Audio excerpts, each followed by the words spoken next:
പിതാവിന്റെയും പുത്രന്റെയും പരിശുദ്ധാത്മാവിന്റെയും നാമത്തിൽ ആമേൻ. ഹോസിയയുടെ പുസ്തകം 6-ാം അധ്യായം 1-ാം വാക്യം.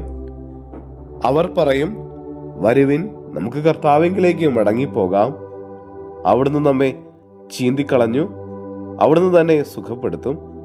അവിടുന്ന് നമ്മെ പ്രഹരിച്ചു, അവിടുന്ന് തന്നെ മുറിവുകൾ വെച്ചുകെട്ടും.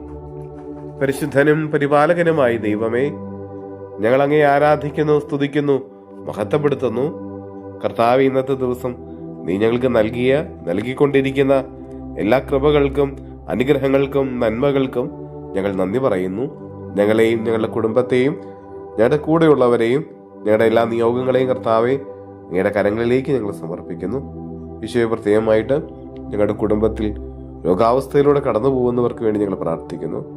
ഈശോയെ, ശാരീരികമായിട്ടുള്ള രോഗങ്ങളെ സൗഖ്യപ്പെടുത്തണമേ. മനസ്സിന്റെ മുറിവുകളെ തമ്പുരാനെ സുഖപ്പെടുത്തണമേ. ഈശോയെ, ആശ്വാസദായകനെ, ഞങ്ങളുടെ ജീവിതത്തിൽ ഞങ്ങളുടെ കുടുംബത്തിൽ രോഗം മൂലം ബുദ്ധിമുട്ട് അനുഭവിക്കുന്നവരെ നീ കരുണയോടെ ഒന്ന് കടാക്ഷിക്കണമേ.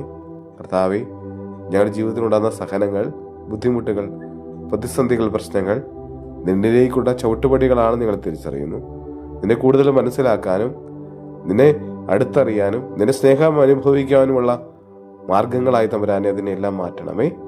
നമ്മുടെ കർത്താവ് മിശിഹായുടെ കൃപയും പിതാവായ ദൈവത്തിന്റെ സ്നേഹവും പരിശുദ്ധാത്മാവിന്റെ സഹവാസവും നമ്മെല്ലാവരോടും കൂടെ ഉണ്ടായിരിക്കട്ടെ, ഇപ്പോഴും എപ്പോഴും എന്നേക്കും. ആമേൻ.